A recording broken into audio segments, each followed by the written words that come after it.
বিকাশ রঞ্জন ভট্টাচার্য বলছেন? বলছি। বলছি স্যার, আজকে কি হলো সুপ্রিম কোর্টে? 26,000-এর ভবিষ্যৎ কি ঝুলেই রইলো? কি হলো আজকে, একটু আমাদেরকে যদি জানান। শুনানি হয়ে গিয়েছে, সমস্ত পক্ষের কথা শুনেছেন সুপ্রিম কোর্ট।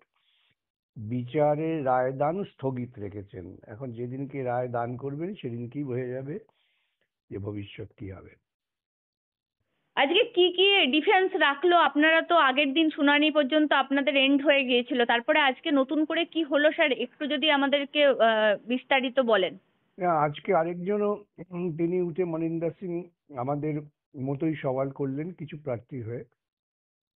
বিচারপতিরা ওদের কথা শুনলেন, ওদেরও একই বক্তব্য। আমরা ভালো, ওরা খারাপ, ওরা মন্দ, এইসব নিজেদের মধ্যে ঝগড়াঝাটি হলো অনেকক্ষণ। সব শুনে সুপ্রিম কোর্ট বললেন আমরা সব শুনলাম, এবার আমরা রায় দেবো, ব্যাস। স্যার, একটা জিনিস, সেগ্রিগেশন কি সম্ভব? যা তথ্য উঠে এলো বা যার যেভাবে ওনারা যেভাবে নিজেদের ডিফেন্স রাখলেন, সেক্ষেত্রে কি সেগ্রিগেশন সম্ভব? এই চাল আর কাঁকড় আমার আলাদা? সেদিকে সম্ভব কি সম্ভব না সে তো বিচারপতিরা ঠিক করবেন, আমার বুদ্ধিতে তো সম্ভব নয়। আর একটা জিনিস আমি আপনাকে জিজ্ঞাসা করব যে অভিজিৎ গঙ্গোপাধ্যায়ের রায় নিয়েও সেক্ষেত্রে আজকে নাকি সুপ্রিম কোর্টে প্রশ্ন উঠে এসছে। না না, কোনো প্রশ্ন ওঠেনি। একজন আইনজীবী তিনি এসে বলার চেষ্টা করেছিলেন, সুপ্রিম কোর্টের বিচারপতি তাকে ধমকে দিয়েছেন যে এটা রাজনীতির জায়গা না।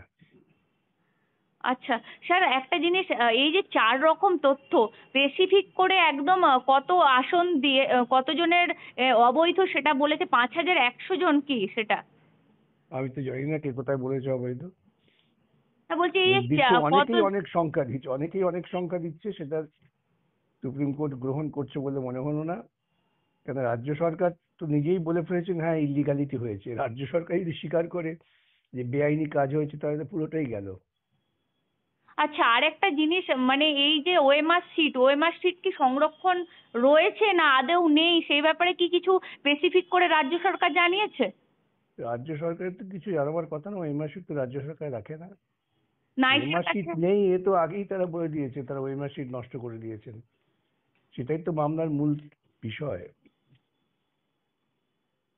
আর একটা পরীক্ষার ব্যাপারে, যেটা লাস্ট আপনি একটা অঙ্ক টেনে লাস্ট কথা বলেছিলেন যে পরীক্ষা করা যেতে পারে, কারণ এইভাবে করা সম্ভব নয়, সেক্ষেত্রেও কি কিছু আজকে শুনানিতে উঠে এসেছে কোনো কথা? এই কেউ কেউ বলেছেন যে পরীক্ষা না করে পুরনো ওএমআর ভিত্তিতে দেখা হোক, তো সেটা কোর্ট গ্রহণ করেনি।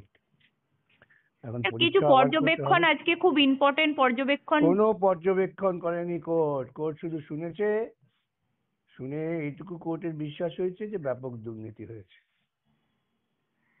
আচ্ছা, সেক্ষেত্রে স্যার আপনারা কত আসন বলছেন, সেক্ষেত্রে আপনাদের হিসেবে কতগুলো অবৈধ?